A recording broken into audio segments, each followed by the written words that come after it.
Howdy, folks. This week we're reaching into our saddlebags for an episode that was recorded a couple months ago, where our host, Sean Watson, talks with patron Robin Kaas, and they discuss beating their opponents black and blue, using the colors black and blue. Yes, this is the Dimir Alliance episode. This was recorded before the Brexit vote, so at the time, the United Kingdom was still united, and their Dimir Alliance, it was totally pan-European. But to the rest of our Patreon supporters, we thank you kindly. Take it away, Sean Watson. Clear throat, lemon face, lion face. Lemon face, lion face. Lemon face, lion face. You Brits are so silly. Well, okay, so I'm Sean Watson, and only I am commanderin. Music. Do.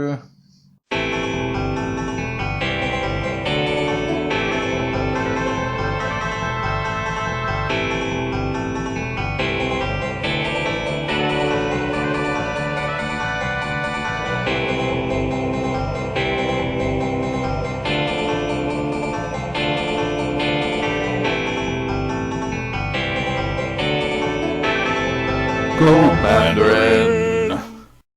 Hey listeners, thanks for listening. And I know what you're thinking. Where one podcaster rises, two will fall. Yep, I'm on my own this week, listeners. Or am I? We have a guest on the show this week, but we'll get to him in a second, because I'd like to remind you all, we focus on the topics the community wants to hear about, and we talk to some interesting people along the way, but never, ever talk about three banned topics. That is religion, politics, and Hearthstone. You can find us on all the usual social media outlets, Facebook, Twitter, YouTube, etc., etc., etc. But this week, we have a wonderful show lined up for you with our guest, Mr. Robin Kaas. Hello, Robin. Hello, sir, and thank you so much for having me. My pleasure. Now, those of you who are used to me being polite at home will notice that Robin is even politer because he's from the politest nation on earth. It might be. The home of beautiful women and strong alcohol. Sweden. Yeah, that's very true. And also IKEA, meatballs, and everything else stereotypical you might have heard of along the way. I presume you're talking to me right now from a flat pack computer? Yeah, basically. In a flat pack room. In a flat pack house, almost. Yes, with blonde-haired, blue-eyed children staring on, frolicking in the snow. I actually do have blonde hair and blue eyes, but we'll see about the children later on. I'm to understand you're about to birth your own blonde-haired, blue-eyed child yourself, Robin. Yeah, a small human token, I'm hoping for. At least we're hoping so, my wife and I. Oh, well, good luck to that, And listeners, if you can think of any interesting magic-related names for Robin, I'm sure in a very legally binding way he will adhere to that, so tweet them over to us. So the only news this week is why we record. GPLA is currently underway. So Nate and Phil are out there recording a lot of stuff with listeners and players and checking out the casual scene around the side of the tournament. And rumour is it, Phil is actually playing Modern, Robin. Oh my, why would he do that? Well, if you ask him, he'll tell you it's so he can... GPLA is a Modern GP. He'll tell you it's for his free Stoneforge Mystic and playmat that he'll get. Mm-hmm. But I think he's got a secret plan to take down the whole Modern scene with his Zada Hedron Grinder deck. Which his 100-card singleton Zada Hedron Grinder deck, perhaps? I hope so. And his opponent just looks confused across the table when he starts taking Zada out and setting it in front of his deck. To be honest, if I lost to that in Modern, I'd probably just go home and never play Magic again. Not that I would ever play Modern. No. To be clear. Quite frankly, Modern. You will bleep that, right, sir? Family. What's the Swedish word for bleep? The actual or the sound? The sound. I think toot is quite close. So give us a toot. Toot.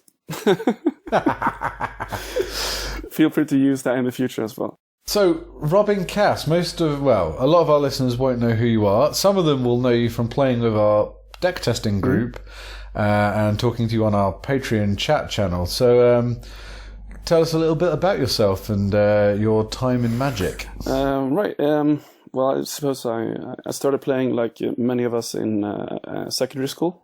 I guess it's called in English, I suppose. I'm not really sure. Yeah, secondary school is correct. High school for you American listeners. Yeah, early teens, more or less. We played for quite some time on the cafeteria tables. No sleeves, no anything, just for fun, basically. And then we actually got into vintage out of all formats, my friends and I. But we called it Type 1 back then, because I lived quite close to Gothenburg in Sweden, and Gothenburg used to be like the vintage capital of Sweden, it's called. Do Swedish teenagers have a massive excess of spare cash just kicking around? No, but this was back when you could actually play like a deck with all blue fetch lands, blue duels, Force of Wills, and you can still call it budget because they were that expensive back in the day. I started around Urza Block or Mercurium Masks, perhaps. It might have been the newest set. I don't really recall.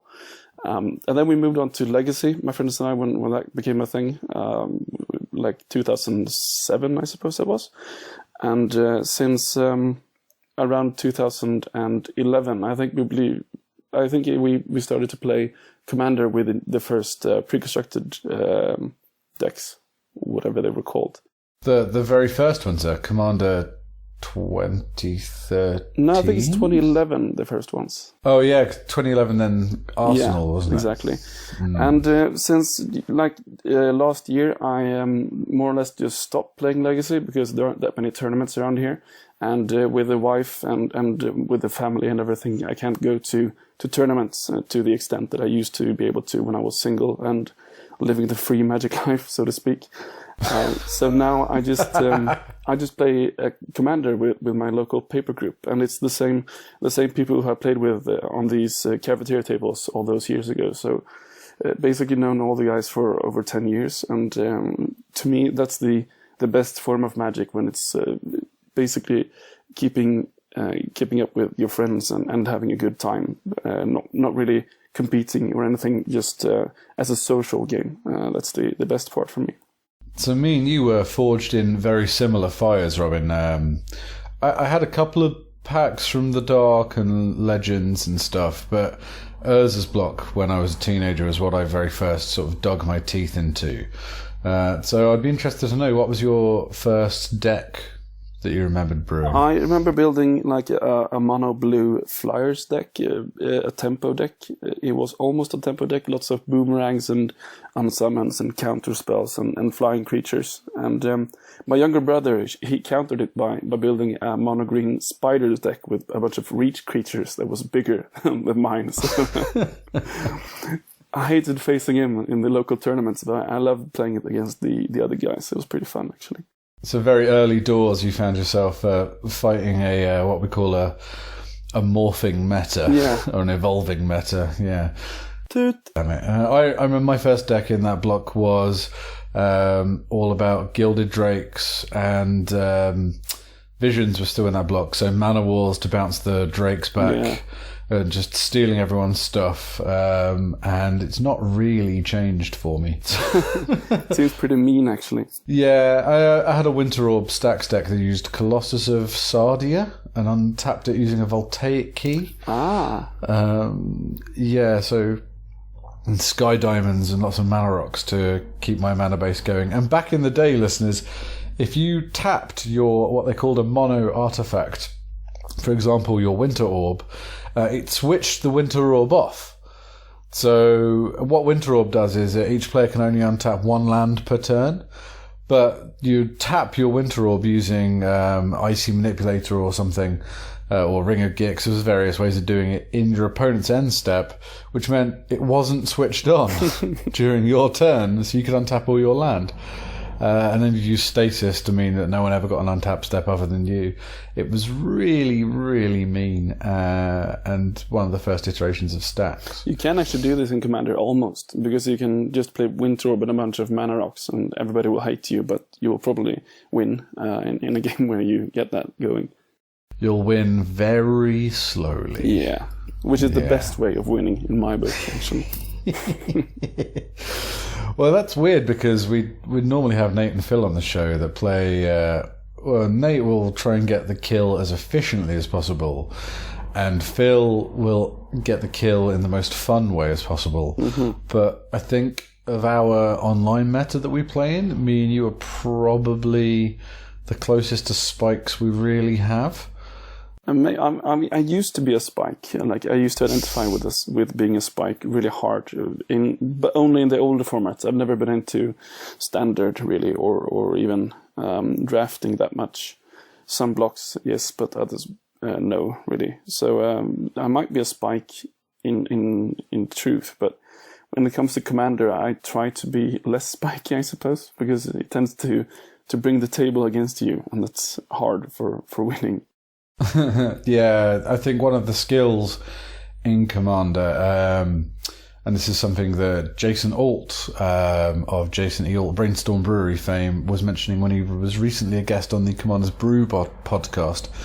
One of the great skills in Commander is being able to control a game and win the game, but at the same time socially engineering it. So you're doing it through politics, and your deck isn't just going, oh, look, I've won on turn 4, yay.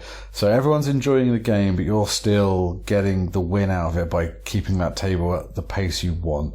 Yeah, I have a friend in my paper meta who tends to switch his decks whenever one of his decks has like this amazing victory against the table. Like turn 3, Wormcoil Engine with haste tends to like, yeah, I'm gonna just put this aside for now and play something else.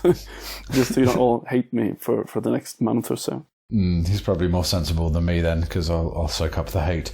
So, Robin, you don't just play Magic, do you? You write about Magic as well. Yeah, I do. I have this little blog, and I write with my friends. Well, mostly me doing the writing. You can find it on goifwars.wordpress.com from Tarmogoyf, because there's this fun situation that happens a lot in Legacy when two Tarmogoyf decks face each other, and Tarmogoyfs are always the same size. So if both players have a Tarmogoyf each, nobody can really do anything. If there are 3 4s or 4 5s or 5 6s, it doesn't really matter. They just bro fist each other until the cow come home.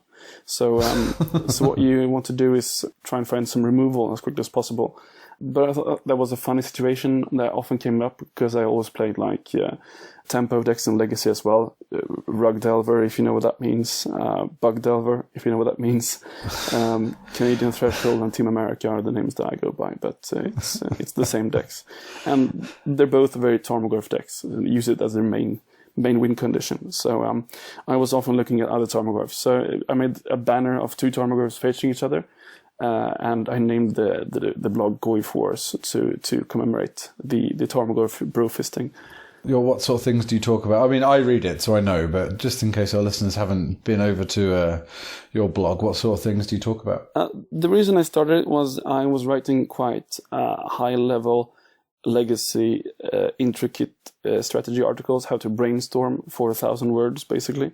But I had written some of those articles for another site before that, so I was just moving on to writing something where I can publish every day or how often I wanted without some publisher trying to axe part of my article. So I just wanted an outlet for all my creative juices, basically. But since I, as a Magic player, have moved towards a more casual Commander format-based Magic life, so as the blog. So these days, most of the stuff on the blog are Commander-related, if not all of them. I often look at new spoilers whenever a new set comes out and look at how good or bad was it been in Commander. Especially the legendary creatures, of course, are quite interesting for the blog. And then I have a guy doing some videos from Magic Online, and I also have another guy who is writing our local comic strip. And both of those guys are actually players in my local paper meta as well. So we talk a lot about the blog and so outside of the blog itself. And the blog is written in English or Swedish? In English, obviously. It is, to any of you worried, hang on, I don't speak Swedish. No, it's all in English. It's very, very good. I highly recommend check it out. Just give us the name of the URL for that again, Robin. Right, it's Goyfwars, GOYFWARS in one word, .wordpress.com. Cool, go check that out. So, you mentioned there you review spoilers and cards from new sets. What was your favourite Commander-related card from Shadows over Innistrad then? It used to be the Gitrog monster, and I still very much believe in the Gitrog god, but everybody jumped on that bandwagon, so it really just failed to brew my deck completely. I just left it because it was too mainstream for me. So what is it now? That's a very good question. I quite like Odric, actually. Not necessarily as a commander, but as part of the 99. I think it's a pretty good card for white, because he has like the so much potential in one card, but he looks rather innocent when you drop him. So I'm not really putting him into any decks right now, but I'm looking to adding him to a new thing I'm brewing. Have you played Nate's Odric deck yet? I haven't. I've played. Maybe it was Dean who was playing an Odric deck. No, it was Hunter from the playtest group who was playing Odric. I've never met Nate's deck yet. I heard it's pretty good though, so I'm looking forward to it. Yeah, I've not played it either, but I've heard only terrifying things. Yeah, but, everybody's attacking with double strike and death touch and indestructible and everything. So basically, you can't win that combat. Hey, Mono White's finally got the commander it deserves.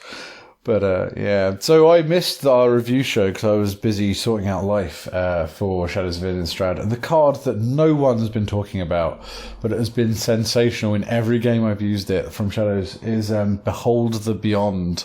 I don't know what that card does even. That is... Oh, I can tell you so. It's 5 and 2 black for a sorcery. You discard your hand, then tutor for 3 cards. Wow. Is that good, though? I mean, you discard your hand. Why would you want to do that? Yeah, there's no strategies in black where discarding your hand is a beneficial thing, is there? Heard so too. Yeah, so, I mean, discard your hand, tutor up, I don't know, Rise of the Dark Realms, Living Death, a billion other things. It's just phenomenal card. And you think, well, 7 mana is quite a lot. People are paying 5 mana followed by 8 mana to tutor up 3 cards using Increasing Ambition all the time. I think it's so cool. You should be able to just tutor 3 cards in most any deck and find yourself in a winning position in most cases, I suppose. Which I think will segue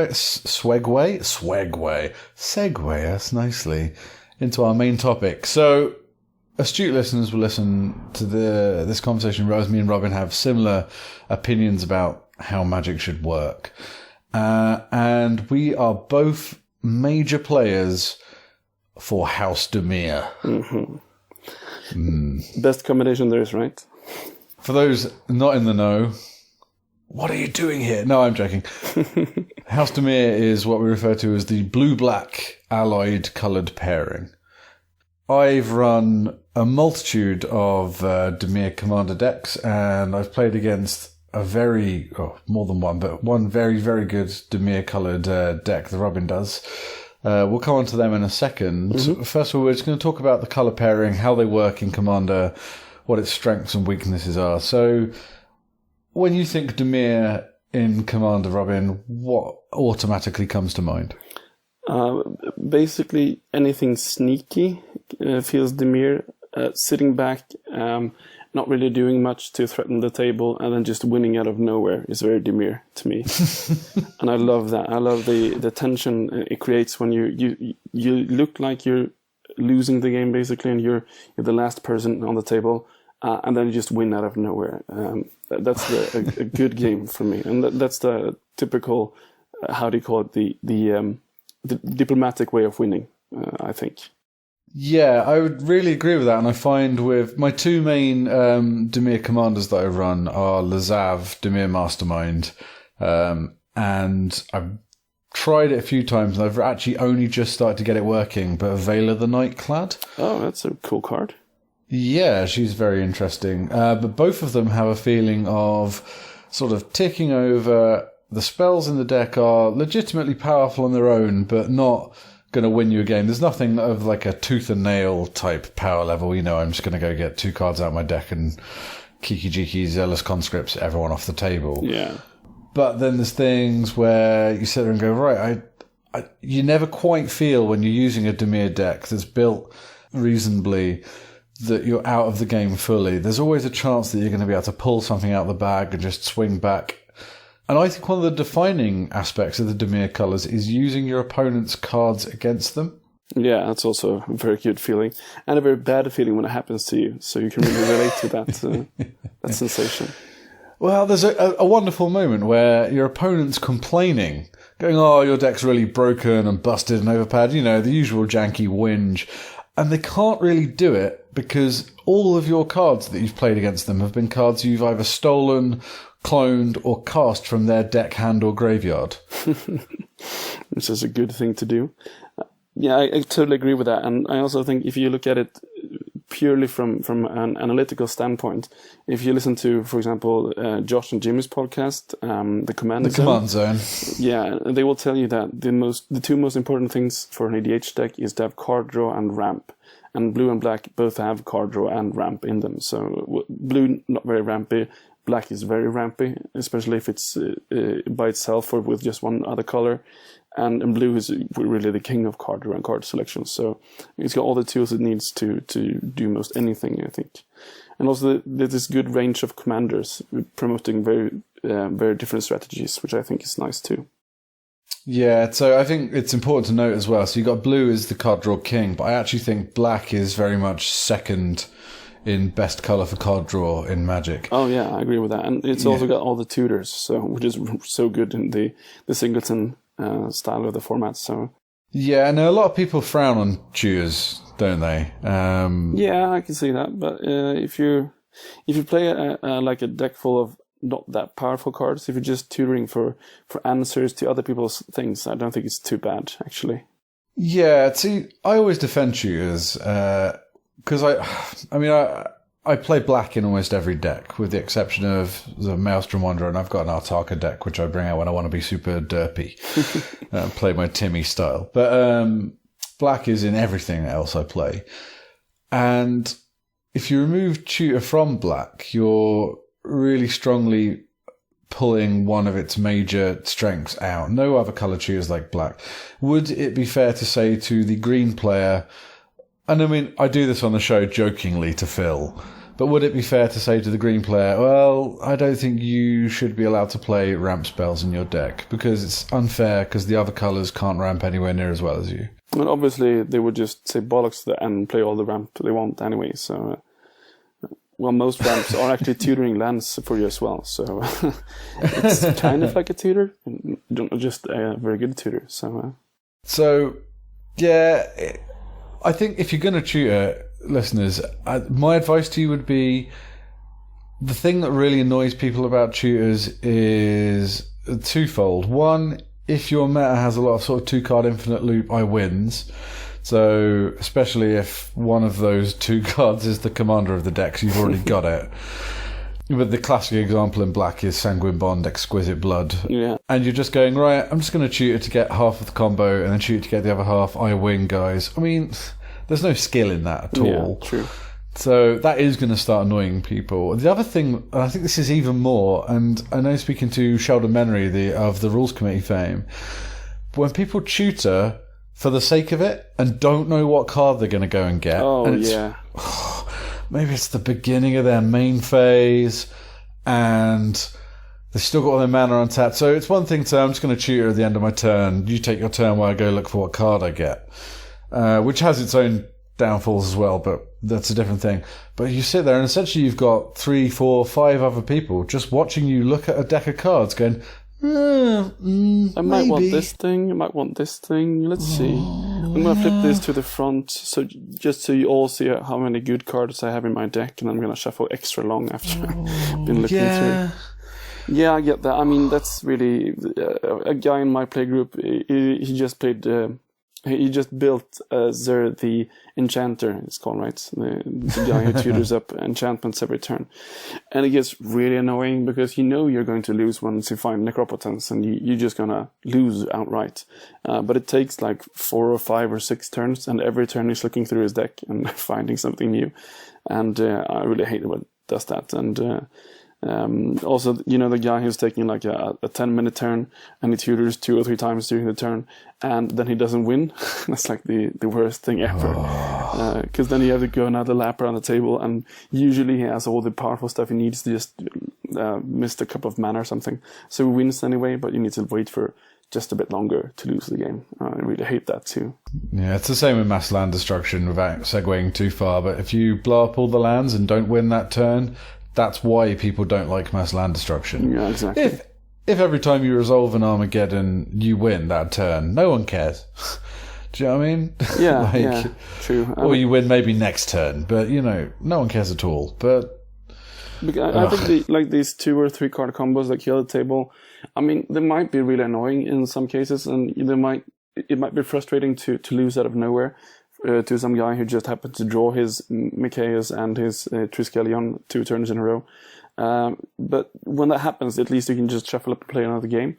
So I think it's fine that games end, but I don't like it when they end through combos. And I especially don't like it when they end through the same combo tutored up in all the games you play that night. That's really boring Magic to me. So I think the bottom line is, if you're going to use tutors, use them responsibly. It's like drinking. And also know your deck list if you're going to use your tutors, and use the other players' turns to think about what you're going to get with your demonic tutor or your vampiric tutor or something. So I guess to apply that to Dimir, because you've got a lot of card draw going on in the deck anyway, from both black and blue, you've got black's own special way of ramping. Perhaps you can cut back on tutors a bit, but I think some people don't like Dimir, and by proxy Esper, for the same reason, because that's black, blue, white, and Sultai because that's black, blue, green, because it has this really annoying and powerful trigger in it. I would say constantly tutoring is probably up there with mass land destruction for things that people don't like, other than maybe taking multiple turns over and over again. People hate losing that way too. But you can do that in Dimir as well. So just quite easily. Build Dimir decks responsibly. So what's the Dimir colour combination? So it's good at sort of card draw, ramp, tutoring, and sort of playing sneaky stuff and using your opponent's spells against them. What's it poor at, Robin?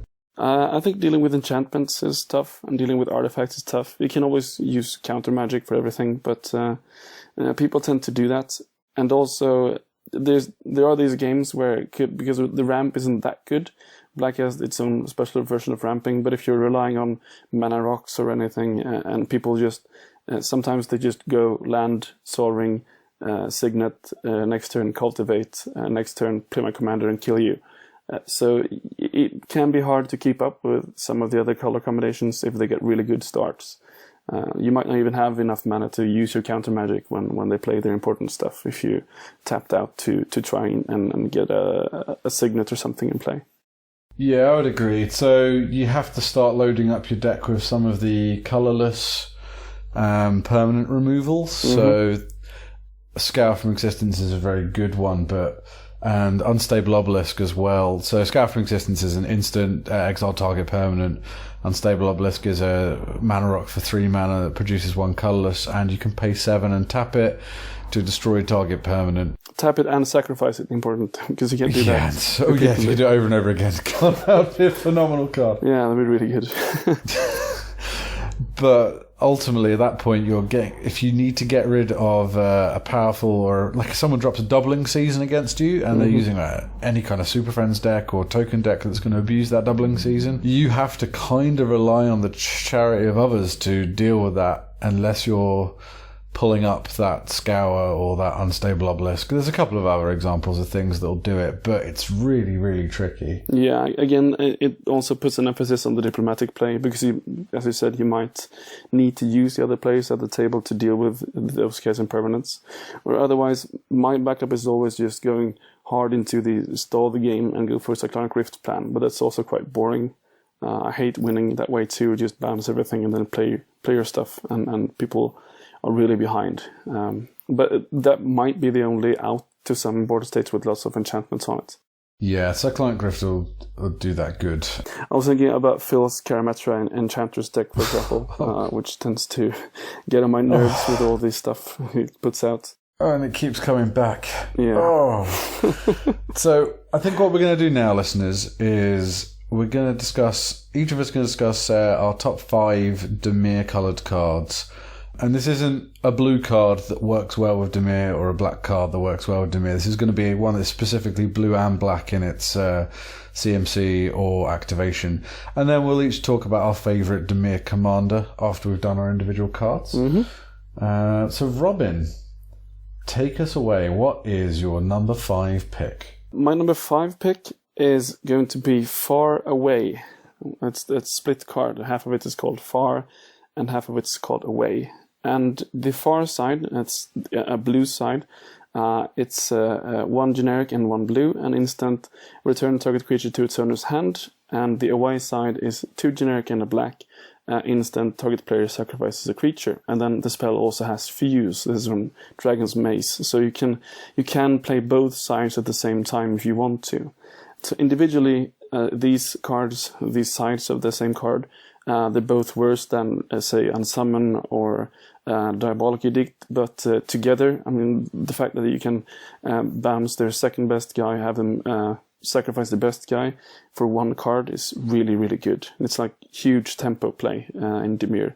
And it really, I think, underlines what Dimir is all about. Cards like this, it's flexibility, and it's quite subtle if you play it carefully, and it's also really powerful if you play it correctly.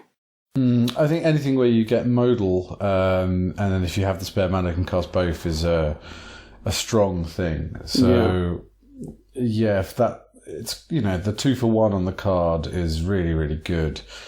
I actually only discovered Far and Away recently, Robin, when you were sharing your fairy deck with me, which we'll talk about in a bit.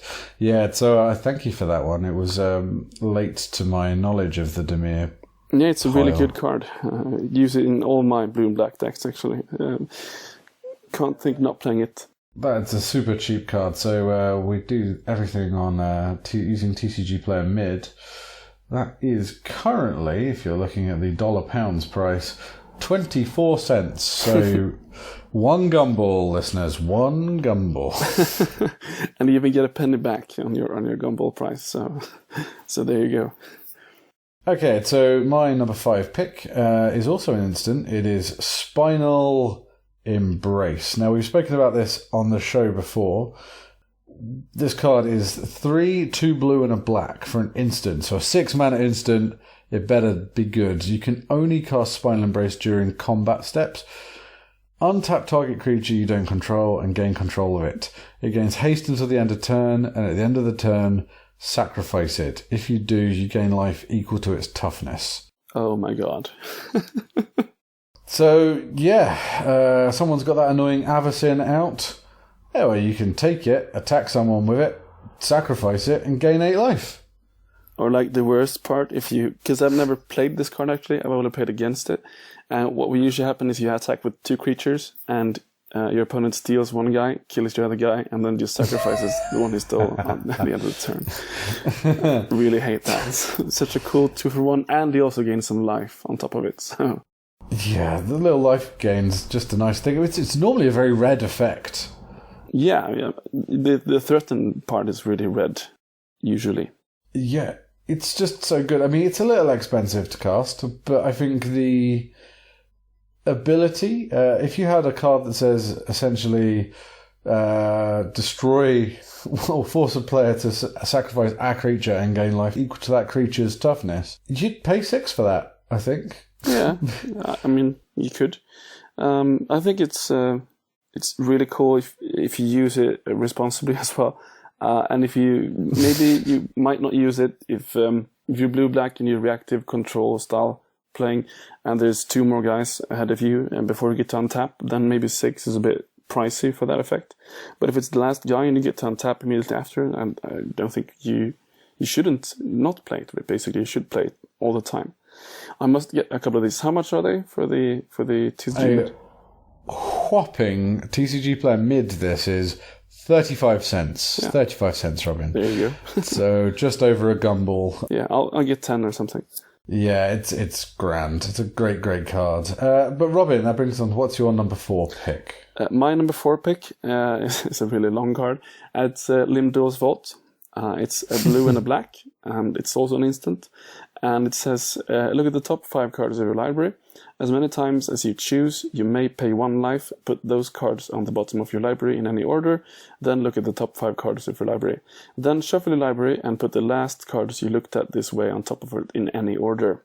So you basically get to just look through as many parts of your deck as you want to in chunks of 5 cards at a time for the price of 1 life at a time. And it's actually card disadvantage, but because it doesn't draw you anything. But you get to set up your next couple of turns in a way that's really, really good. So you can tutor for the best card in your deck and then find the second best and the third best out of those 4 cards that you don't tutor for. And just set it all up. And blue-black are the colors to actually regain that card disadvantage. So it's usually fine. And it's also instant speed, so it's really good for that use, I think. It's a great card. The original art's a bit poor. This is a card from Alliances, unbelievable. Yeah, it looks really brown, the original art's quite ugly, actually.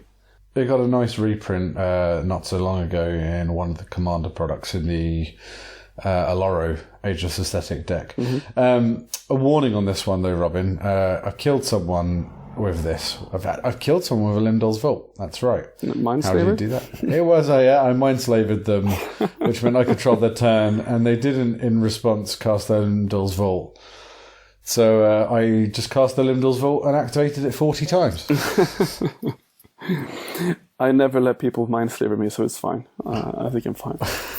I was using a big Centriplets Esper artifact deck, so I think it's fine there.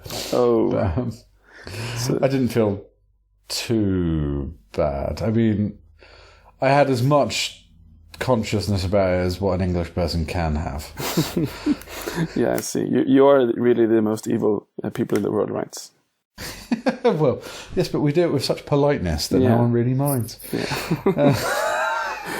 More evil than the German, more polite than the Canadian.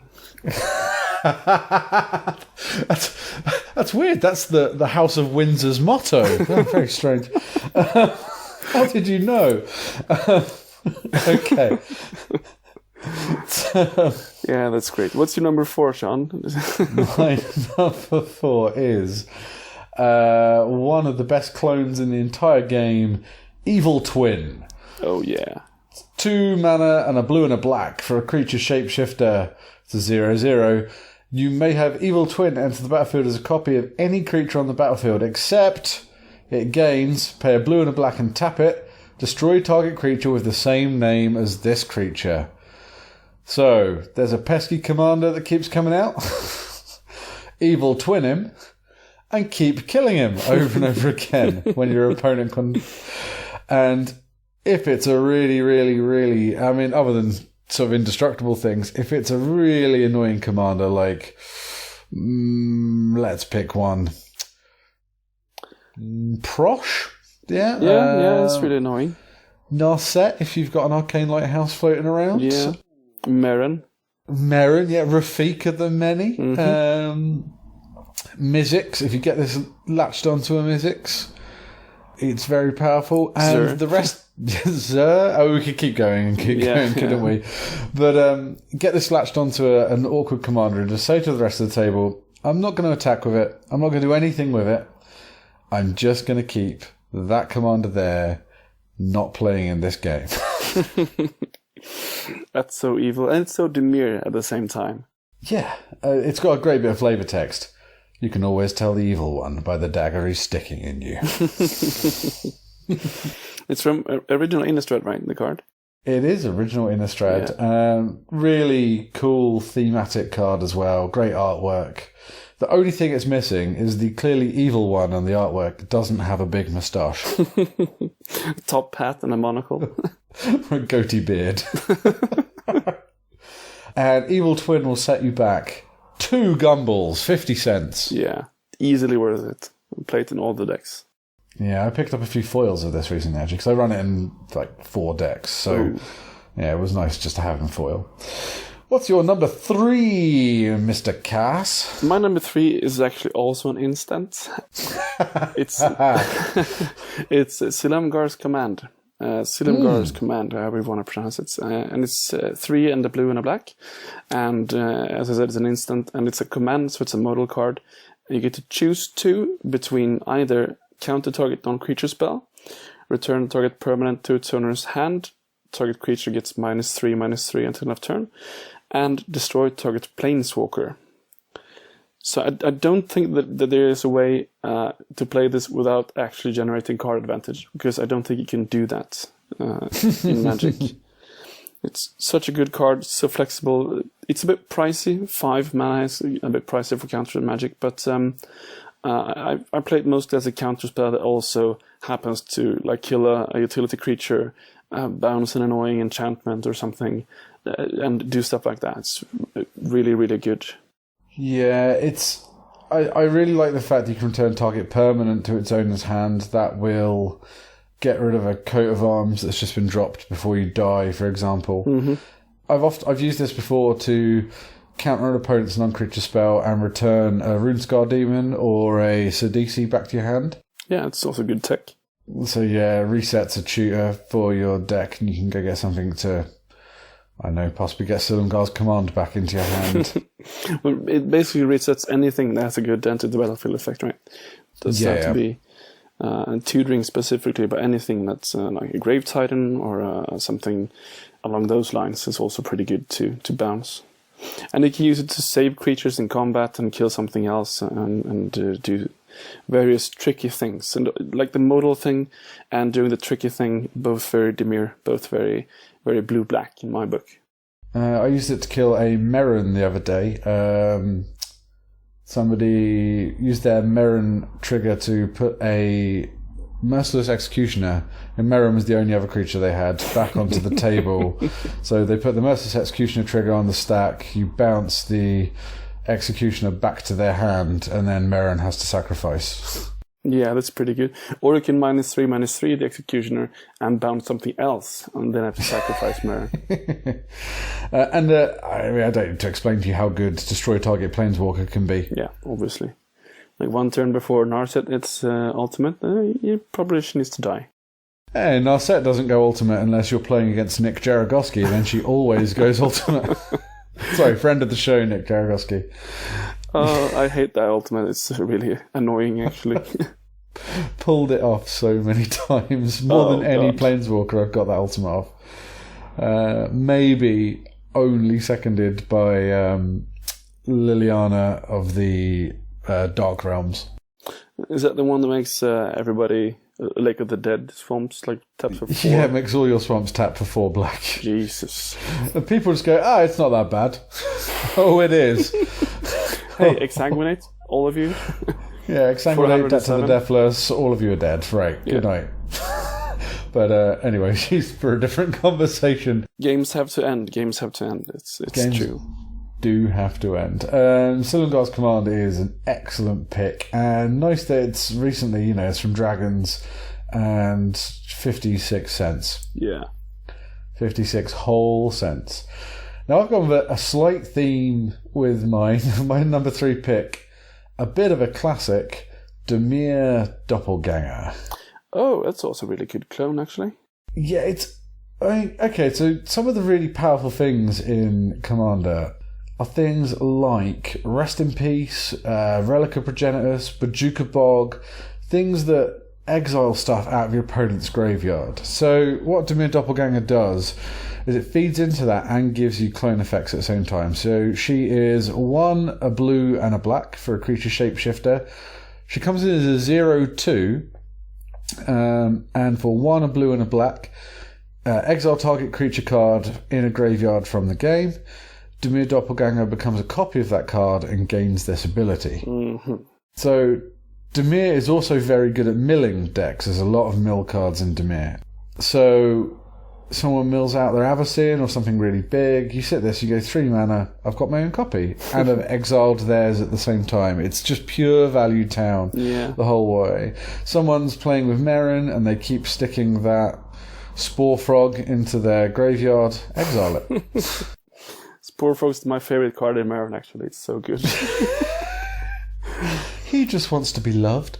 Yeah, but it's so true. And I mean, abusing the graveyard is such a common strategy in EDH. There's so many commanders who can do crazy reanimation things very early in the game. So having this, you just drop on turn 3, nobody cares about it, and then when it starts going, unless it dies to a random sweeper, it will probably get you something really good.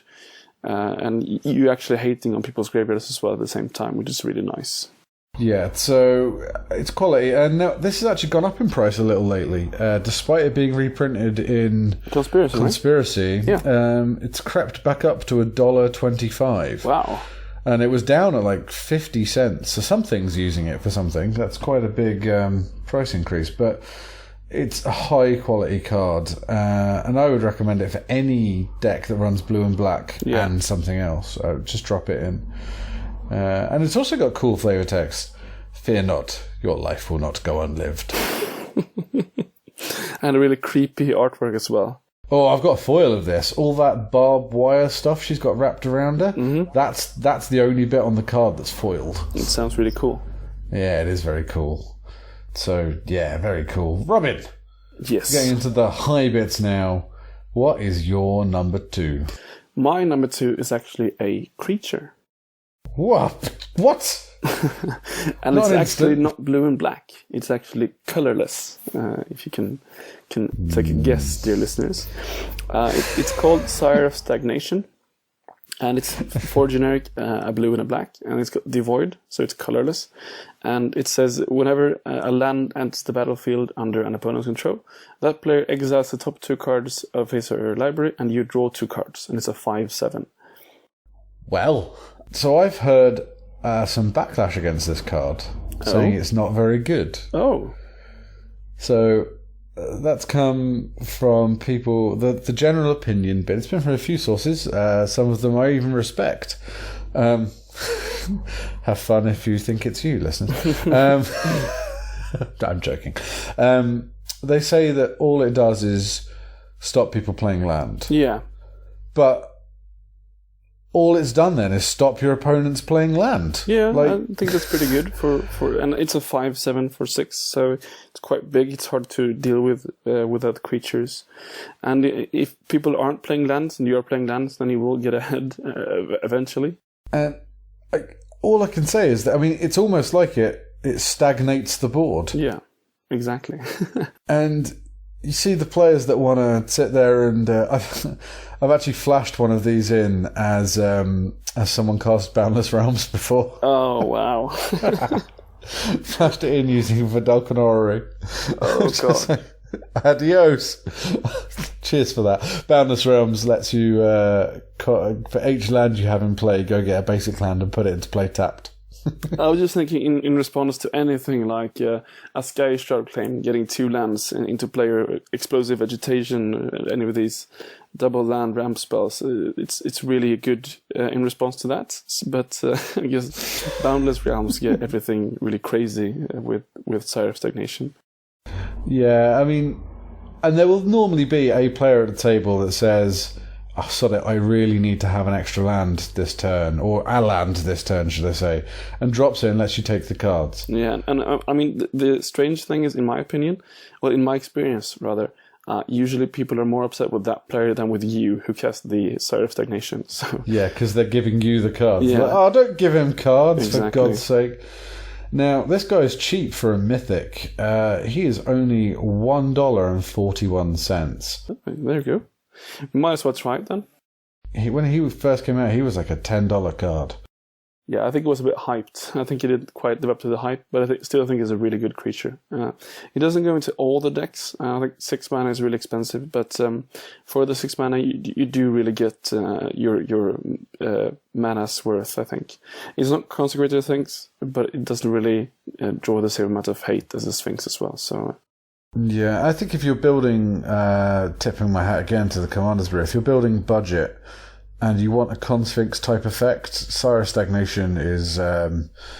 he is to Consecrate Sphinx what Seedborn Muse is to Prophet Crucifix. Yeah, and although both are still legal in the format.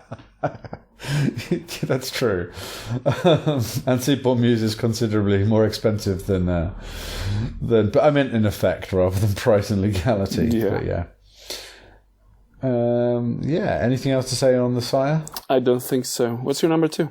My number 2 is a bit of an overlooked gem in this colour pairing. Haven Ghoul Lich.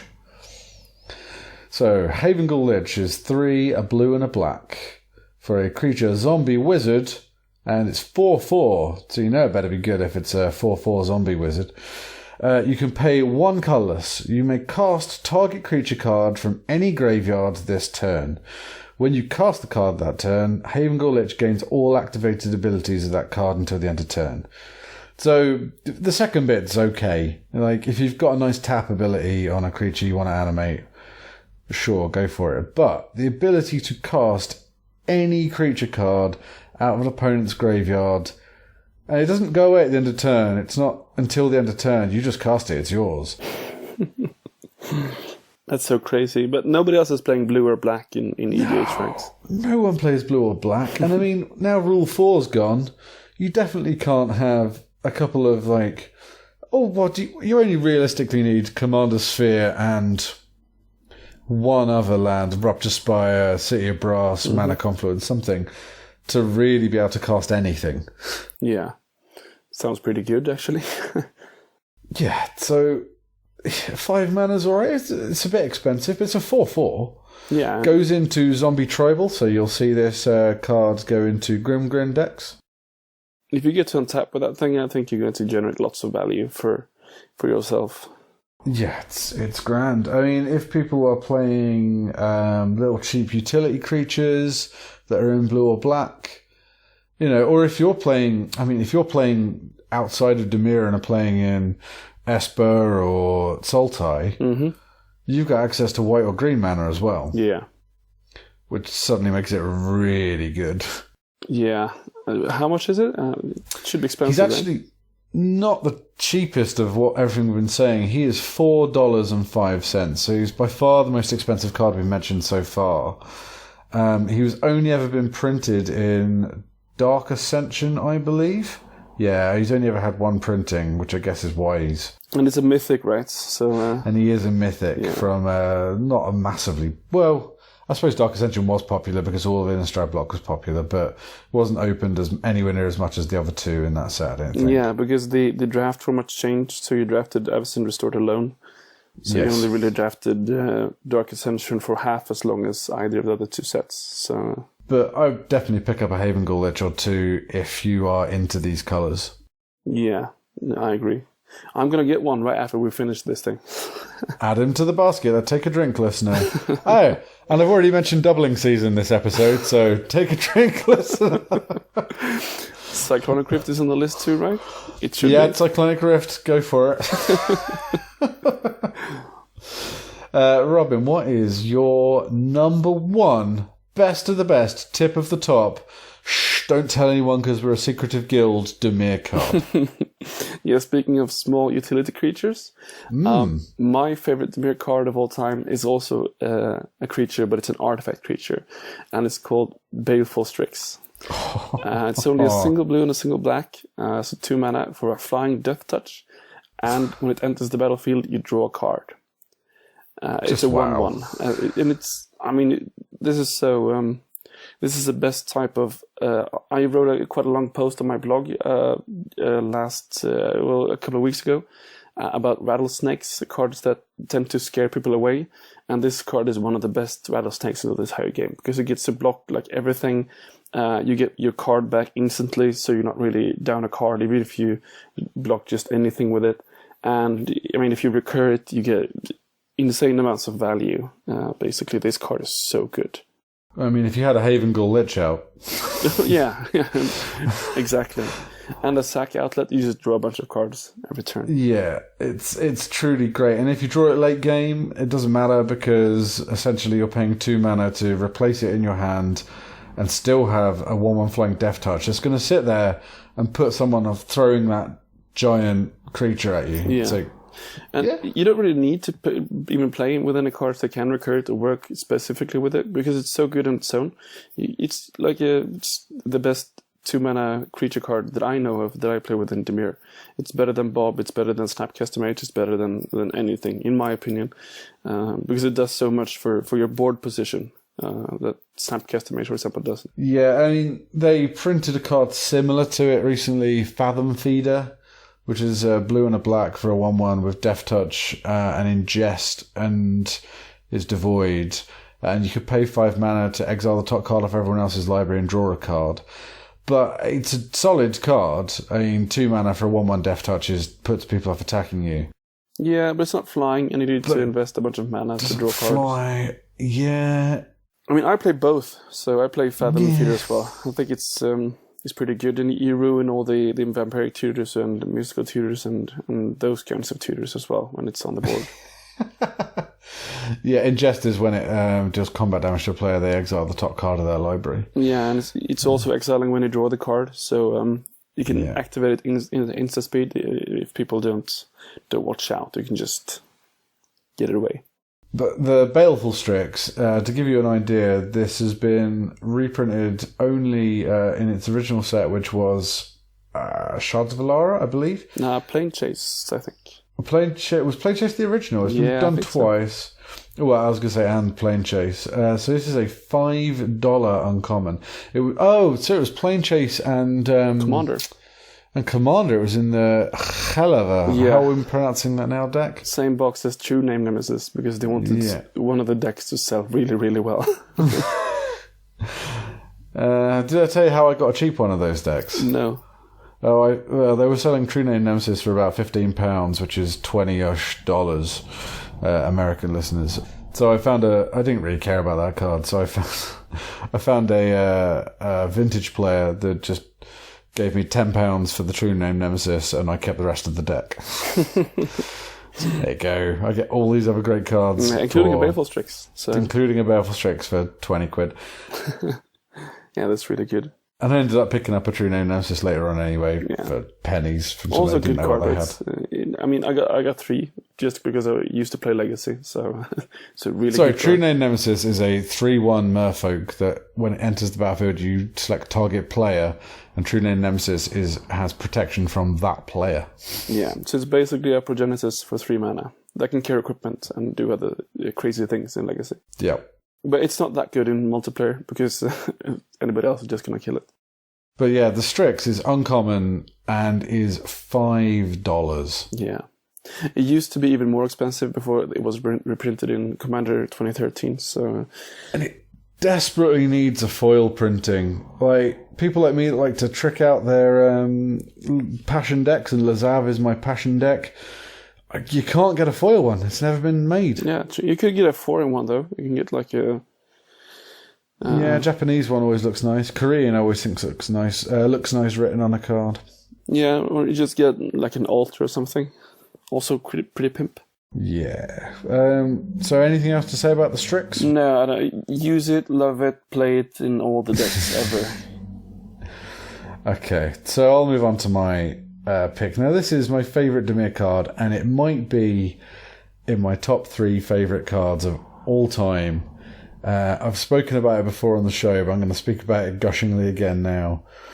It's an instant. It's Memory Plunder. Now, it's 4 hybrid blue-black mana. Now, you think that's hard to cast. Because it's hybrid mana, it's not as hard as you think.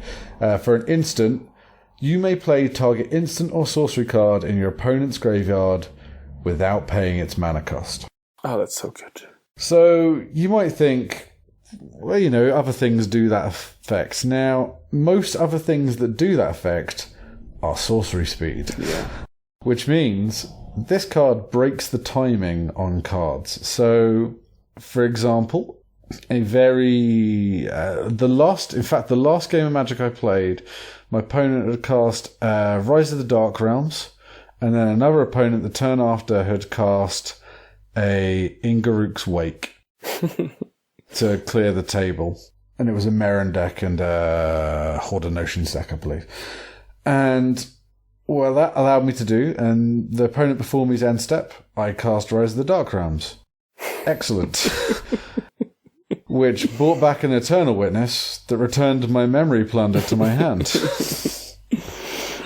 I get swingy, someone kills all my stuff, I can cast Rise of the Dark Realms. Because a lot of the other effects as well, like Spell Twine, etc., that do this recursion of instant or sorcery, exile the spell that it's hitting. Yeah, but this does it, right? Memory Plunder does not. Yeah. You just cast it again. That's so cool. It's such a sweet card. It breaks because it breaks the timing. It kind of takes up a spot in your deck of a board wipe, because someone will board wipe at some point, and then you've got instant speed board wipe in your hand. Yeah, instant all the speed time. Wrath of God or Life's Finale or something really good like that.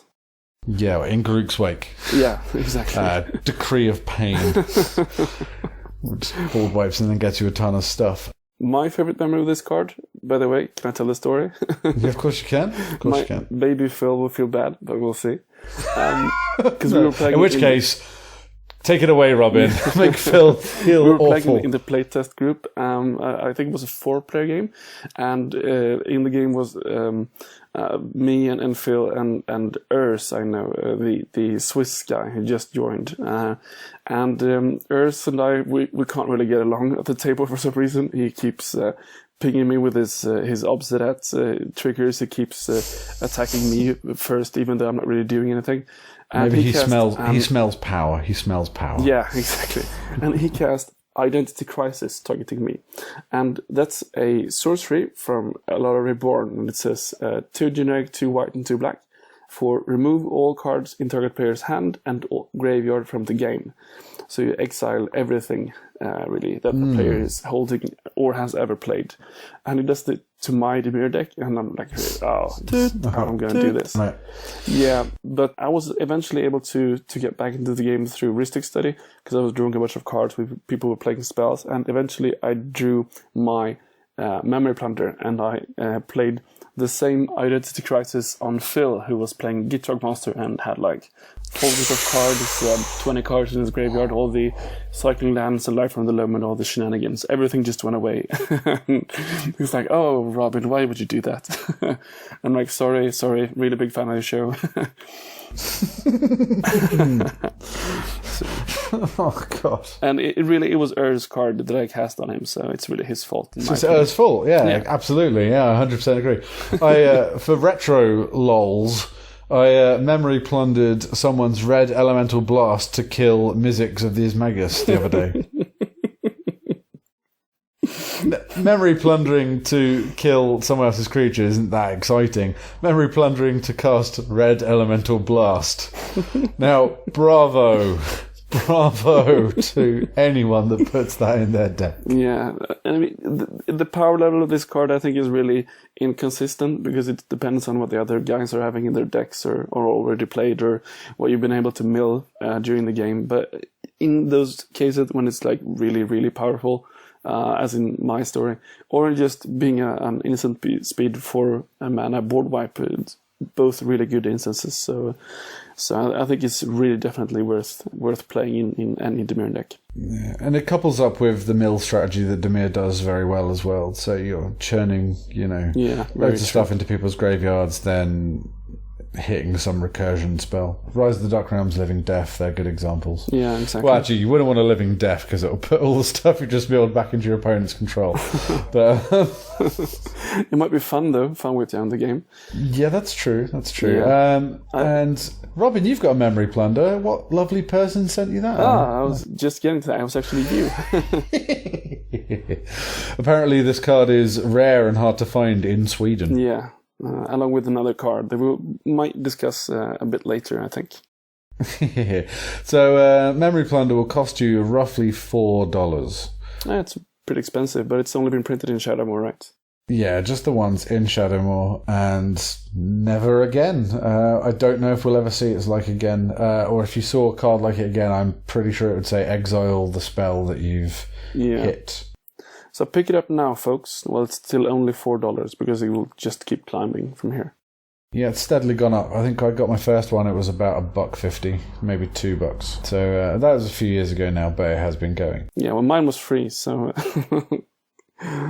So Robin, do you want to just mention a couple of quick honourable mentions? We won't go into these too deep, and then we'll talk about our favourite commanders in these colours. Yes, I have 2 honourable mentions I want to mention. The first one is called Baron's Spite. Do you know it?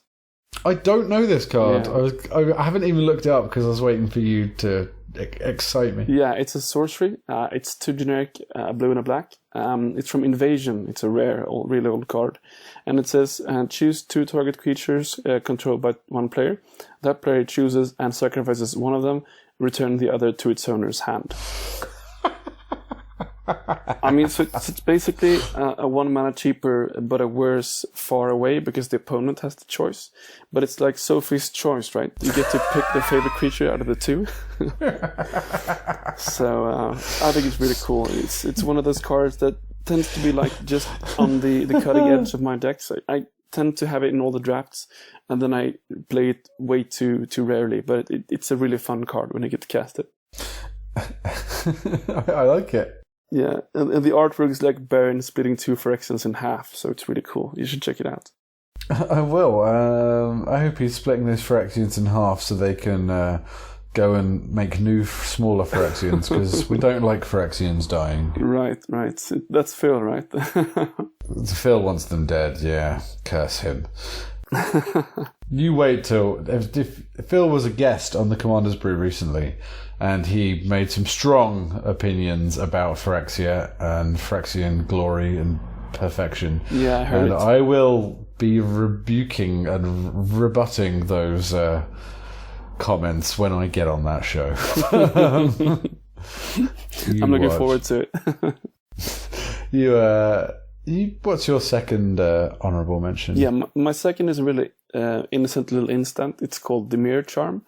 And it's a charm, so it's pick 1 out of 3, and the 3 are counter target sorcery spell, or destroy target creature with power 2 or less, or look at the top 3 cards of target player's library, then put 1 back and the rest into that player's graveyard.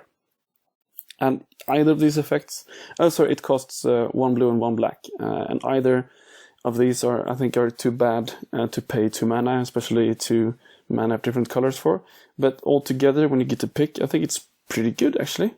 You get to kill like some sort of utility creature, or you get to counter Aingaruk's Wake or something, or you get to for example, like imagine, I used to do this all the time in Legacy, by the way, because I used to play it in Legacy.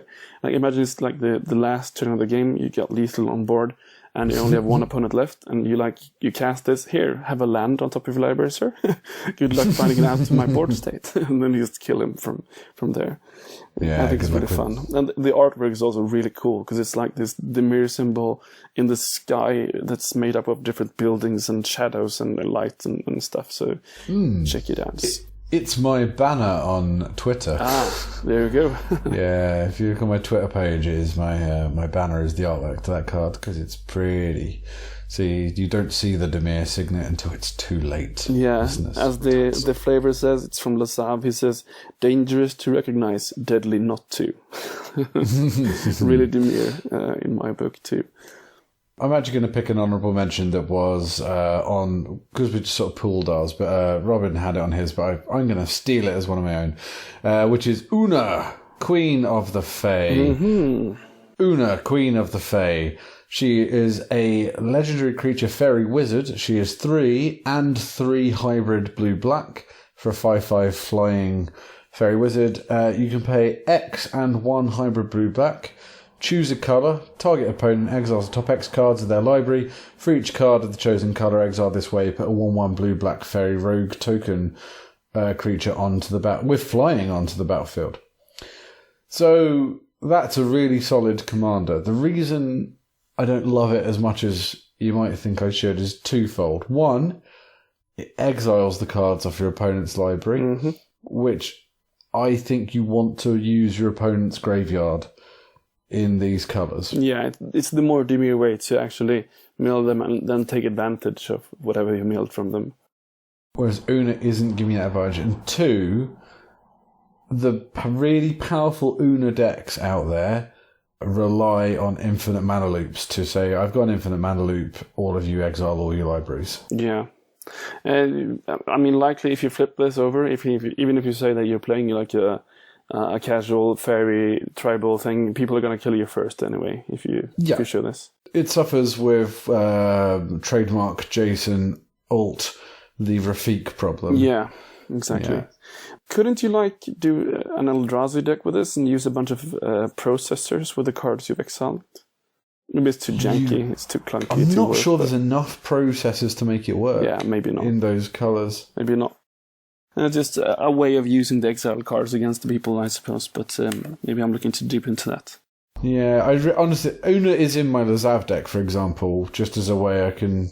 She's big and beefy, and, you know... You get the last few cards away after you milled somebody for all but 5 cards or something. Yeah, I've done that. Although, to be honest, if I ever find something truly better that's a creature, I'll drop her like it's hot. But I do think she's worth noting. But the reason she's not higher on the list of sort of decent Dimir commanders is I just think she plays against her own strategy too much. Yeah. Or the guild strategy too much. And well, if you ask me, she's only the second best fairy blue-black commander available. Yeah. Well, that brings us nicely along. So to close out our main topic, we're each going to discuss loosely, not go too deep, but loosely our favourite commanders in these colours. So, Robin, would you like to get the ball rolling? Oh, yeah. My favourite commander in Dimir is called Widwen the Biting Gale. Let me pause you there. I'm going to give you the response I'm going to guess you get from a lot of people when you put that commander on the table. Oh, she's rubbish. Yeah, exactly. She looks like nothing, and people are like, why would you ever play with that? And then everybody loses to it, so it's... In the interest of clarity, I made that same mistake. Yeah, that's true. I don't think there's anybody who I haven't killed with the deck in the playtest group that I have played against, so... Not trying to be overly confident with the card, but really, I do honestly think that she's really underrated as a commander, and she doesn't look like much, but she's really, really good. So what does she do, this terrible card? Yeah, she's too generic, a blue and a black.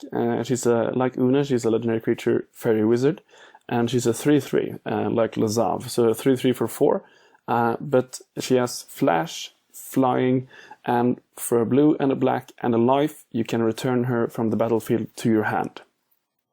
And that's all. That's everything she does.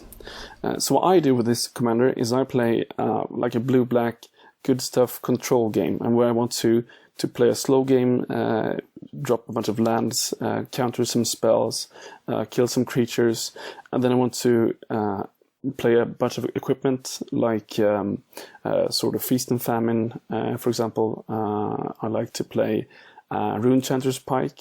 Do you know what that card is?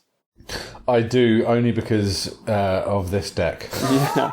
So for the listeners at home, it's a 2-mana artifact equipment, and it's an equipped creature, has first strike and gets +X+O, where X is the number of instant and sorcery cards in your graveyard, and it equips for 2. And usually it's like a +5 or +6+O for Widwen, because I play a lot of spells in the deck. 35 something, I believe, to be precise. And I also have the other card that you sent me, the card that I couldn't find in Sweden, which is my favorite equipment in the deck. It's called Grafted War Gear. It's a 3-mana equipment from 5th Dawn, an uncommon, and it says equipped creature gets +3/+2. And whenever a Grafted War Gear becomes unattached from a creature, sacrifice that creature, and it equips for 0.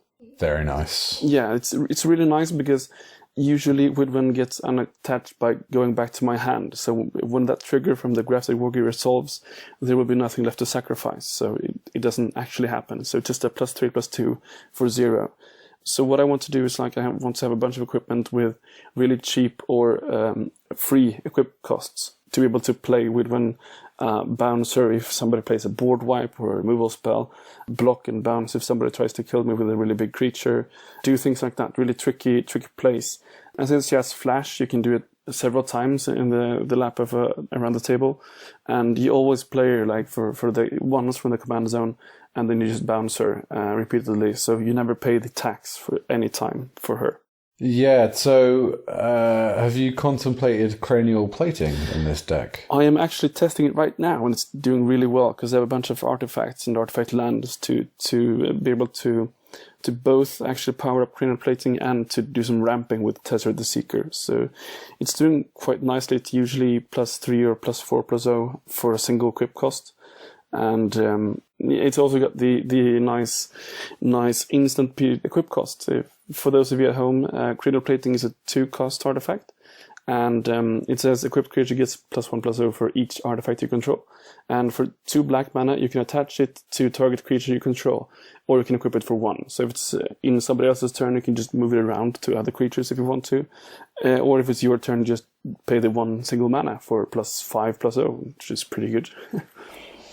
I've played against your Widwin deck many times and played with it. So I was so enamored with it, I built a paper copy of it to just have a fiddle around with, and it actually formed a basis for 2 other decks I play with now, which is my new Veiler deck.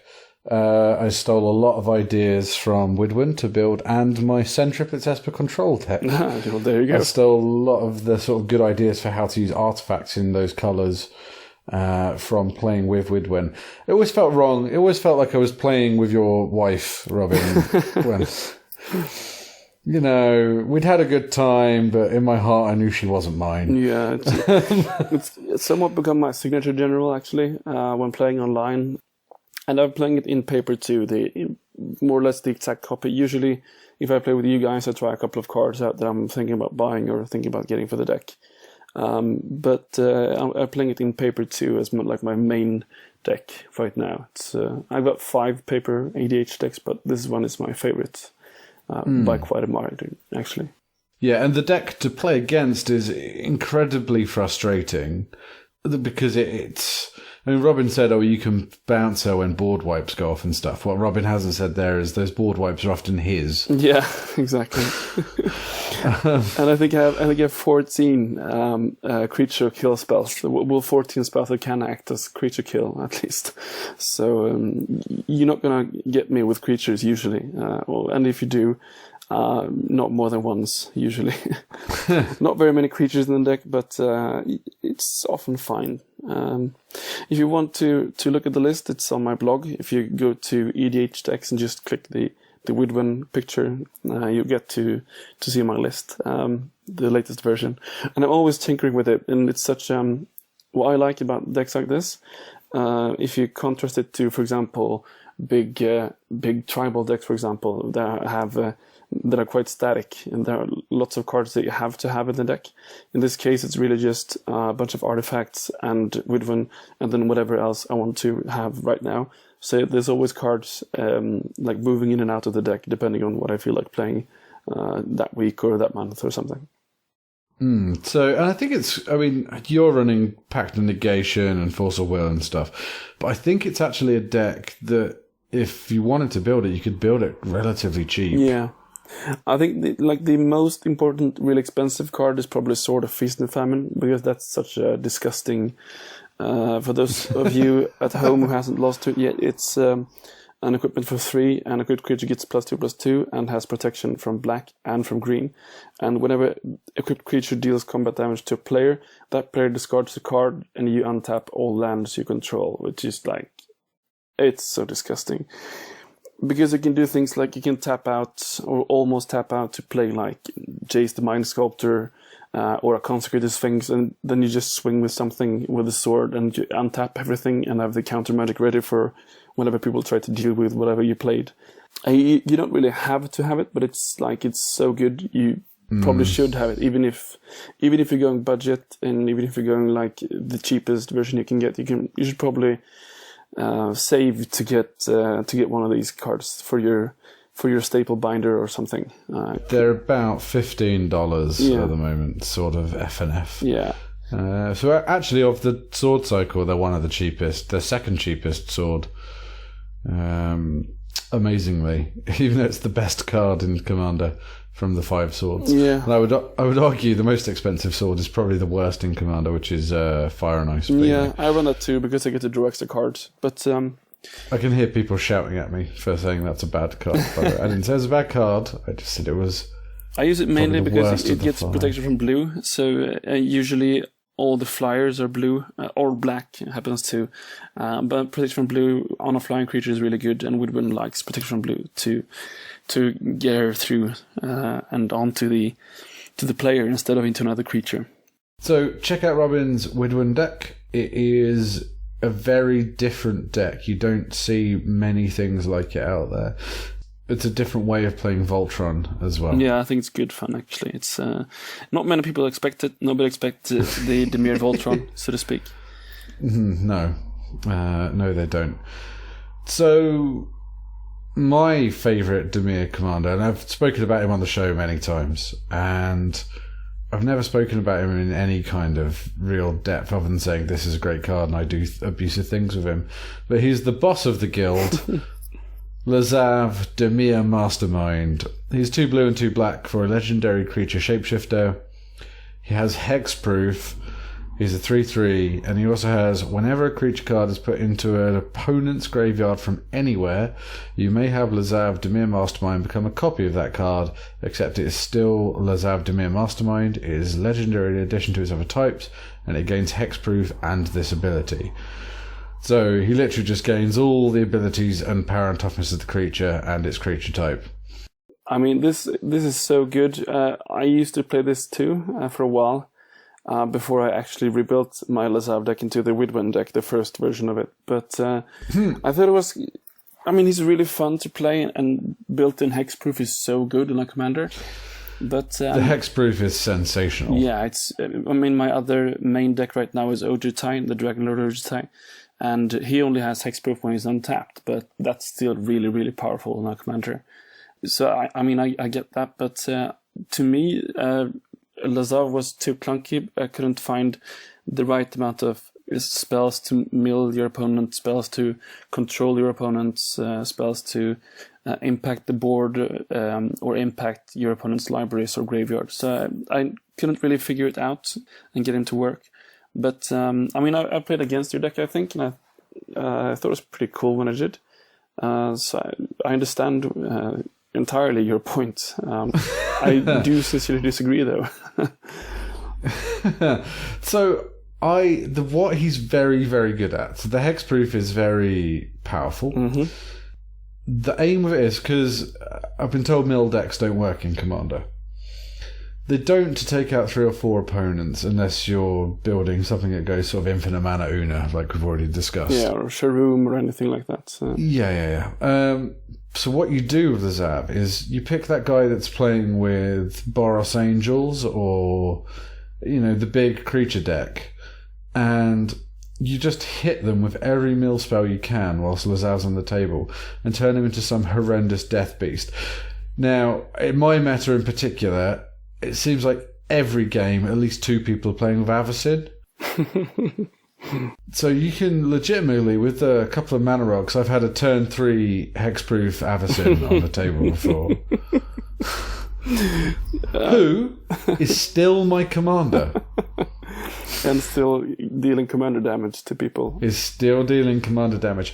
I had one person laugh at me as I had Lazav out, as I was milling the crap out of them. Ha ha ha ha! I've got an Ulamog in here just to stop me being milled. That's grand. I'll have the hexproof indestructible 10/10 commander with Annihilator 4 then. Because Ulamog still hits the graveyard before he shuffles himself away into the deck. It's like, okay, I've now got just a death beast on the table. And then you run Thassa and stuff like that in your deck to give him unblockable if he needs it. Yeah. But what you do if someone's not running those Eldrazi, you get Lazav killing someone with commander damage, you get your other big powerful Dimir creatures like Consuming Aberration, etc., that are keying off you milling someone to kill them with damage, sort of regular combat damage, and you mill out the other players. So you have to kind of apply 3 different strategies all at once. Yeah. To me, that got messy. It got confusing to me. But it's really cool. And what I like about the commander especially is that he's only as good as the cards that your opponents are playing. So you can probably build a Lasav deck that can be played in like a pretty casual setting with a bunch of people who just got into the format or playing with pre-constructed decks or something. And you can play the same Lasav deck almost entirely in a more competitive environment with more like die-hard cutthroat players as well, because they will have better creatures for you to steal with your commander. Yep, so he does scale up with the meta very nicely. Yeah, it's very nice. If he's playing against opponents that aren't using anything particularly snacky as creatures, just don't cast him. There's been plenty of times I've not cast him, or you cast him and you try and kill some utility creature that's got an activated ability, or he used to enjoy being a Prophet Crucifix. Take a drink. Yeah, I could do that. And yeah, so I will put my current deck, because it's like your Widwin deck, it's my deck that keeps evolving. Consuming Aberration is a key spell in a deck. Altar of Dementia, which is a 2-drop artifact. You can sacrifice a creature. Target player puts the top X cards of their library into their graveyard, where X is the sacrifice creature's toughness. You can one-shot kill someone with a Consuming Aberration if you do that correctly. Yeah. And then you get clones and stuff in your deck as well, so you can clone the Consumer and just say, right, well, how many cards have you got in your library? There's more cards. My Consuming Aberration has higher power. So I have said to people before, okay, you're now my... I can kill you at instant speed. So, do you want to continue playing this game of Magic? Yes, right, you're now my pawn. So it's a 2v1v1 game from there. And yep, that happens more often than you think. People will say, well, I'm still enjoying this game, so yeah, sure, why not? Now, you have to hold a counter spell back for the Crozan Grip. Yeah. But you can't do that. But you can't counter the Crozan Grip, so you have to be careful of Crozan Grip. But, you know. You hold a counter spell for the Glamour or the Disenchant or the other card that comes... Yeah. Well, I mean, if they're gonna, if you're holding player 1 to ransom, and player 2 tries to deglamour your Beast Within your Altar of Dementia, that's when you kill player 1. Yeah. Because player 1 is going to be seriously. Do you run Mesmeric Orb in your deck? Oh, of course I run Mesmeric Orb in my deck. Card. So you mill yourself a bit with Mesmeric Orb, and then there's this really great 50p, if it's even that, card called Psychic Spiral. Do you know this card? Never heard of that card. Oh, sir. Right. So if you're milling yourself, and it's a deck that you're trying to mill your opponents, but there's great cards like Dreamborn Muse and Mesmeric Orb are 2 brilliant examples, and they mill you as well as your opponents. You're a little bit concerned about that. Psychic Spiral reads, 4 and a blue for an instant. Shuffle all cards from your graveyard into your library, and target player puts that many cards from the top of their library into their graveyard. I actually do know this card because my friend used to play it in Mystics. It's a good one in Mystics as well, yeah. So, yeah, you mill yourself a bit and then just go, gotcha. One person's going to die. Somebody once, he doesn't listen to the show, but someone in my paper meta, what's the hinder? Hinder, the counterspell that tucks a spell. So he hindered my Psychic Spiral. It's tucked down the bottom of my deck. So, okay, no problem at all. Then he cast Tunnel Vision on me, naming Psychic, going down to Psychic Spiral. I was like, are you sure? Why would you do that? And he said, yeah, I am. Yeah, teach you to try and do this. I was like, okay, my turn. I'm going to draw Psychic Spiral. You're dead. Wow. Yeah. Bravo. It's like if there were a Darwin Awards of Magic, that would be the winner that year. Anytime if you're playing Magic and your opponent asks you, are you sure? Maybe you might want to reconsider the play. Yeah. Have you thought about this entirely? Really? But anyway, that's Lazav. So he's my kind of deck because he's not super obvious. And he does scale up to how good your opponent's decks are. And he does test your brain on how to win. He's very Dimir, right? He's really, really Dimir. Yeah, he can win from nowhere, and you just have to constantly be thinking ahead, right, what do I need to do to engineer this situation? If you can get Lazav to be cloning any creature that gives you haste, Rise of the Dark Realms will win you a game pretty fast. Yeah. Yeah, so you try and get those Urabrasks into a graveyard. Yeah. Anyway. Such a cool card. He is a very, very cool card. Should we quickly discuss the 2 Planeswalkers that are in these colours? Yeah, sure. Okay, so there have only ever been 2 Planeswalkers that are exclusively blue-black. We'll start with arguably the best, but also arguably the worst of them, Tezzeret, Agent of Bolas, who I've just realised has become a $37 card. Jeez, that's modern for you, right? Jeez Louise, God. I'm pleased I own about 3 of them. Yeah, I don't have any of those, so... Okay, well, I'll read him quickly. He's 2, a blue and a black for a Planeswalker Tezzeret, enters the battlefield loyalty 3. His +1, look at the top 5 cards of your library. You may reveal an artifact card from among them and put it into your hand. Put the rest on the bottom of your library in any order. -1, target artifact becomes a 5/5 artifact creature. That doesn't end at the end of the turn, it just becomes that. -4, so you can get this ultimate pretty quickly. Target player loses X life and you gain X life, where X is twice the number of artifacts you control. He's okay. Yeah, I mean, you can win some games with this card quite easily. I've won using a Mycosynth Lattice in this before. Yeah, I can see that. I really like how, as you said, the -1 importantly doesn't end at the end of the turn. That's really cool. And also, that's like, because blue and black are colors that might have some issues dealing with artifacts, but they have no issues dealing with creatures. So you can actually animate another player's artifact that's really annoying you, like a Meek Stone or something, and then they just kill it with like a Hero's Downfall or whatever removal spell you have. Anything you want. Yeah. Which is a very Dimir way of using that. Yeah, card. I mean, it's a good out to some of these situations. It's always good to be flexible in Commanders. So I tell you what, though, I would not pay $37 for that unless I desperately needed it for a dedicated artifact deck. Yeah, I mean, if you're playing Modern, fine. You shouldn't, but if you're, fine. Would you like to read our second Dimir Planeswalker? I can, yes. He or she, or if there's something... It, is called Ashiok Nightmare Weaver. For 1, a blue and a black. Enters the battlefield with 3 counters. The +2 is exile the top 3 cards of target opponent's library. The -X second ability is put a creature card with converted mana cost X exiled with Ashiok Nightmare Weaver onto the battlefield under your control. That creature is a nightmare in addition to its other types. And the ultimate is -10, exile all cards from all opponents' hands and graveyards. So you Identity Crisis the entire table aside from you.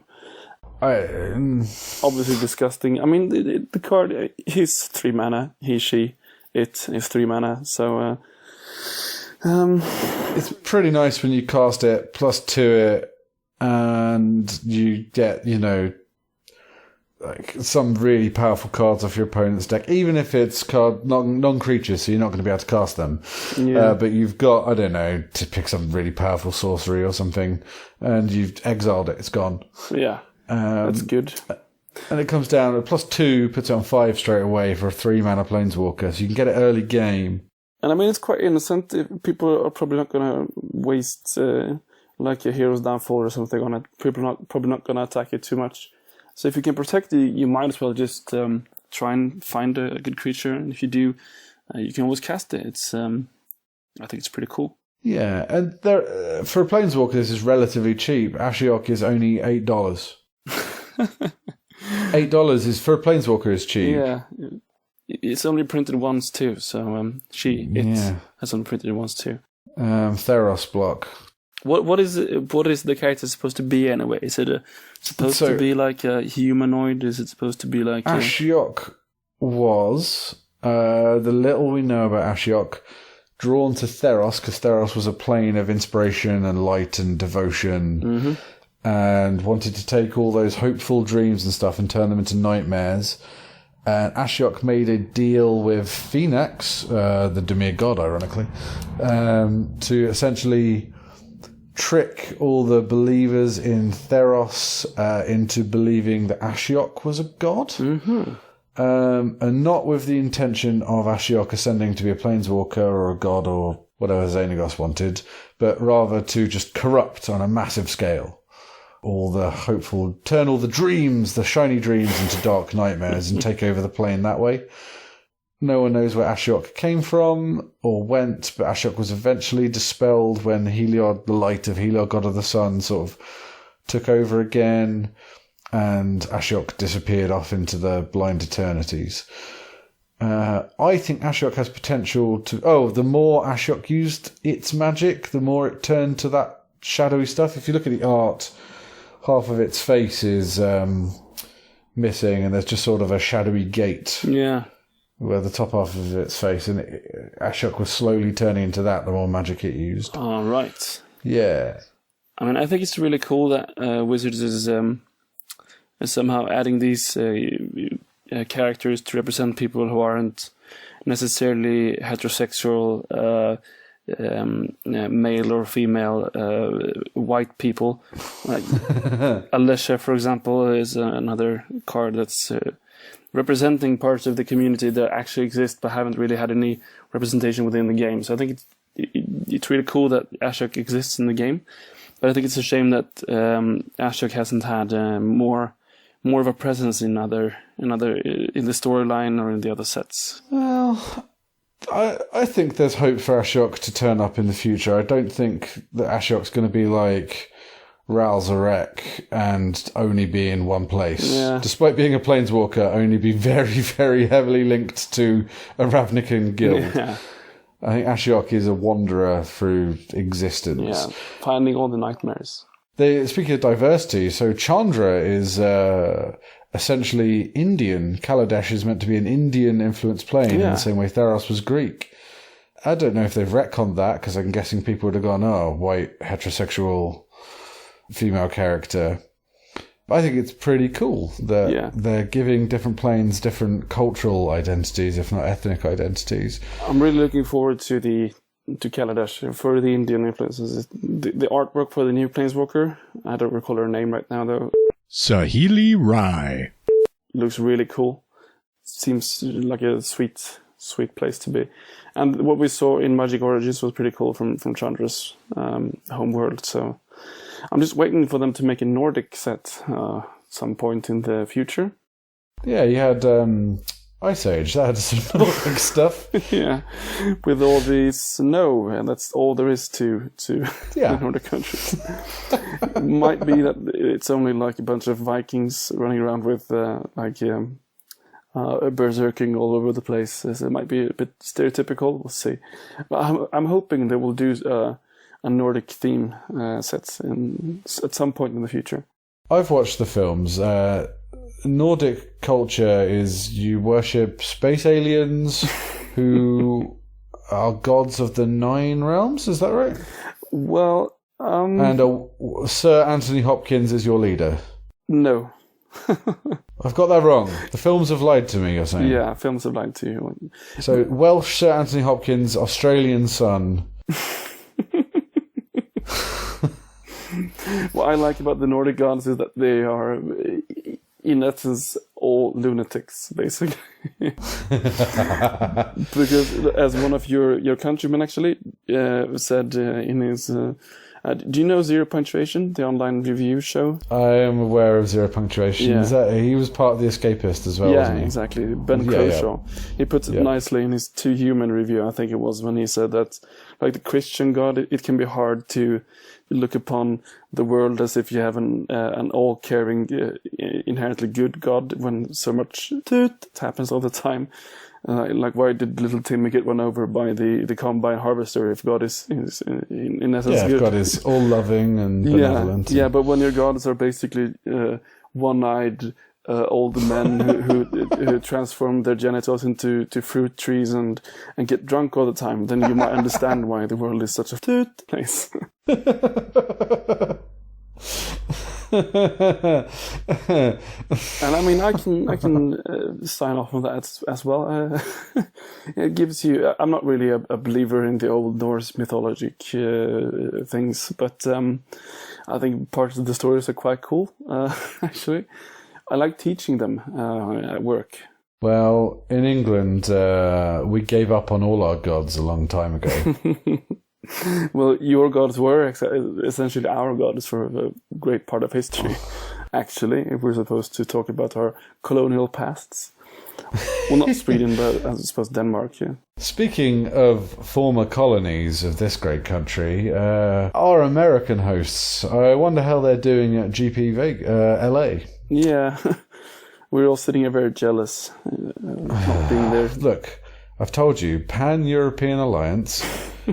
If you think, right, with England's stiff upper lip and Sweden's beautiful blonde people, there's no way we can't retake that country. Yeah, true.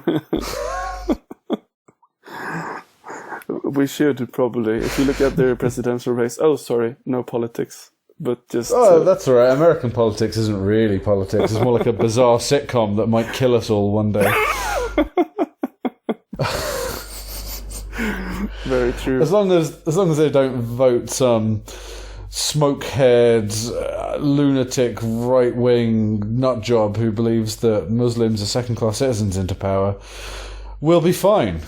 Yeah, as long as.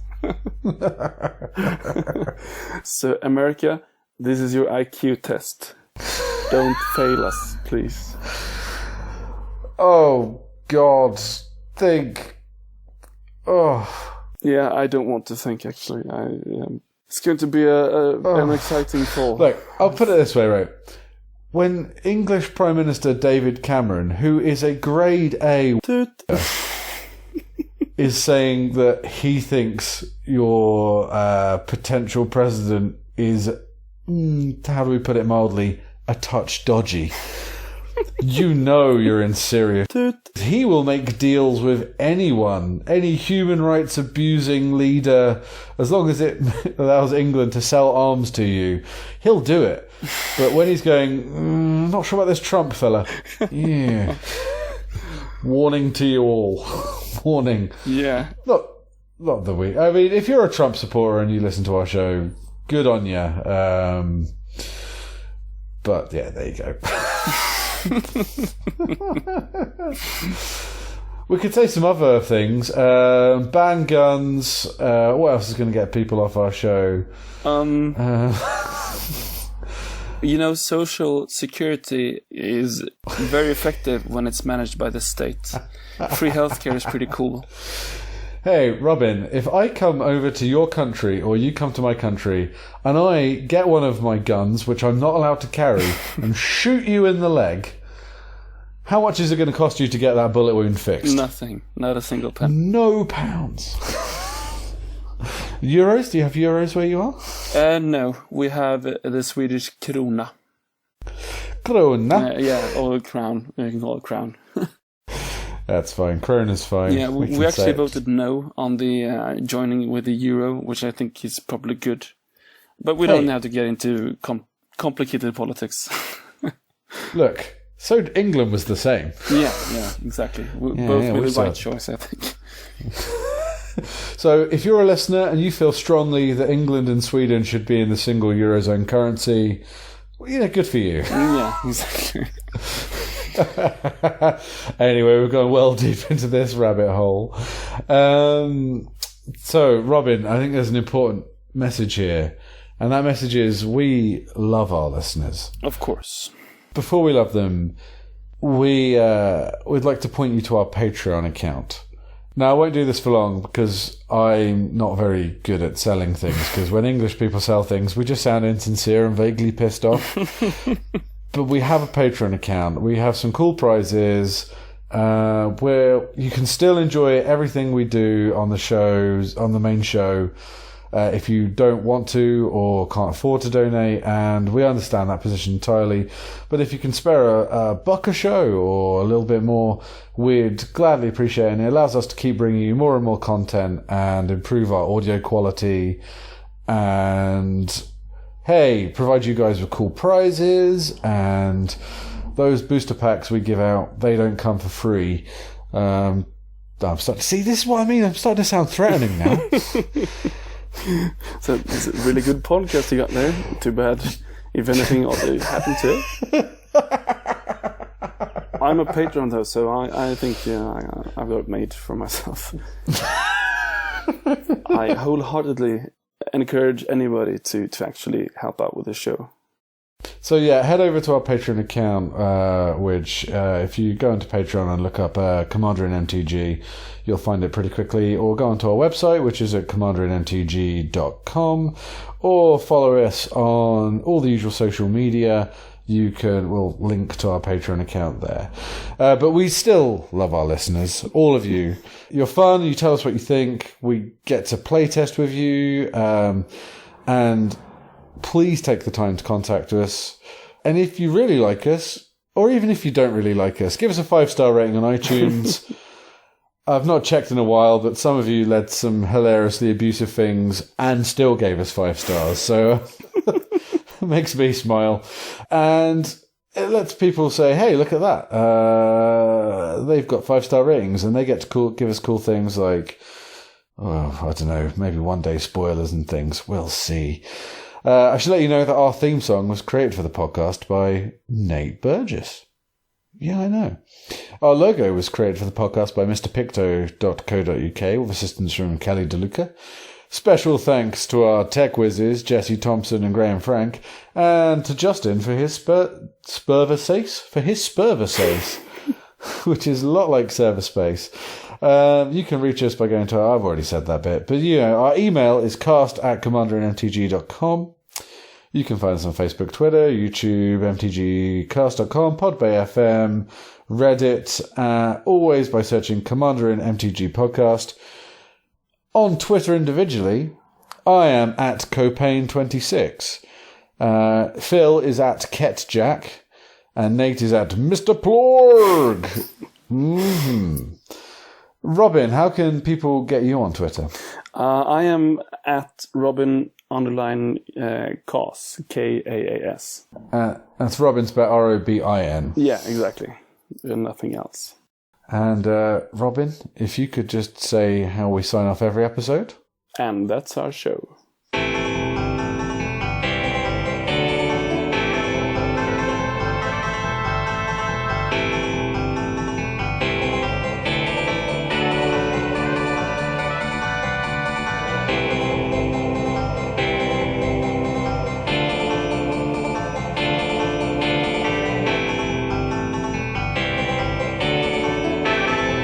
Commanderin. Ladies and gentlemen, Mr. Dragon Lord Silumgar.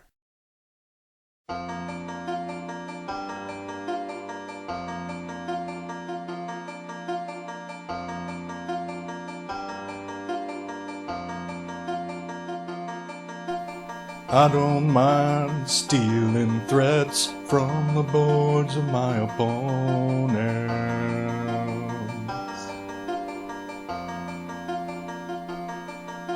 And I can't take from the powerless, 'cause they got nothing for me to steal.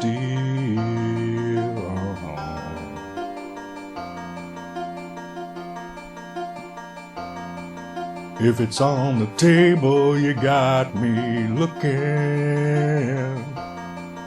If it's in the graveyard, then lies obvious cooking. If it's in the library, bribery searching. 'Cause I'm in library, yes. 'Cause I'm in libraries. 'Cause I'm in library.